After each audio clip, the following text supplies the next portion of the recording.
Rumah orang tua adalah rumah anak, tapi rumah anak bukanlah rumah orang tua. Taunya kalian, kenapa kebanyakan orang tua tidak betah lama-lama tinggal di rumah anaknya? Dia lebih memilih hidup sendiri, tinggal sendiri, di rumahnya di kampung, daripada harus tinggal di rumah anaknya. Kenapa begitu ya? Nah, kita kembali ke kalimat awal yang tadi, bahwa rumah orang tua adalah rumah anak, tetapi rumah anak bukanlah rumah orang tua. Begini penjelasan sederhananya, ketika orang tua datang ke rumah anaknya, dia itu hanya seorang tamu di sana, dilayani, dan dia tidak bisa sesuka hatinya mau ngapain di rumah anaknya.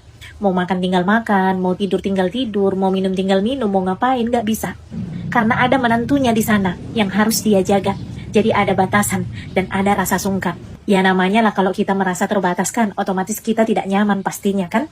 Ketika disuruh makan, baru makan. Ketika disuruh minum, baru minum.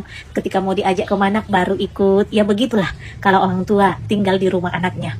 Tapi berbanding terbalik dengan rumah orang tua. Rumah orang tua itu adalah rumah anaknya. Ketika anaknya datang ke rumah orang tuanya, anaknya ya bebas aja di sana. Mau makan ya makan, mau tidur ya tidur, mau ngapain, sukanya lah di situ. Gak ada batasan, gak ada rasa sungkan, dan gak perlu permisi-permisi. Karena dia menganggap ya ini rumah orang tuaku, aku bisa ngapain aja gitu. Nah, satu lagi nih, misalkan anaknya punya rumah dan harta. Ketika anaknya ini nanti meninggal, orang tuanya tidak punya hak sedikit pun atas harta dan rumah anaknya. Tapi yang berhak itu adalah anak-anaknya dan istrinya.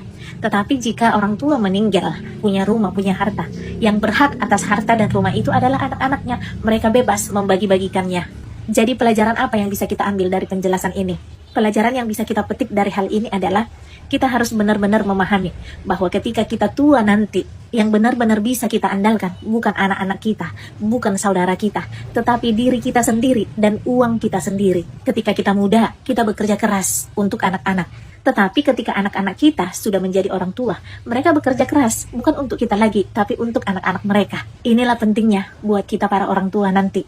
Ketika kita masih muda, kita bekerja keras mengumpulkan kekuatan demi anak-anak kita. Tetapi jangan sampai melupakan diri sendiri. Karena nggak semua orang tua itu bernasib baik.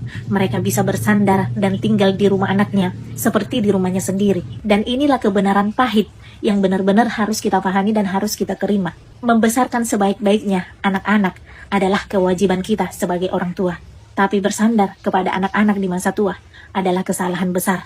Jadi selagi bisa, selagi muda, investasikan sedikit penghasilanmu untuk dirimu sendiri nantinya di masa tua. Dan jangan lupa, sayangi dirimu sendiri. Memberikan kepada anak-anak itu bisa dan baik.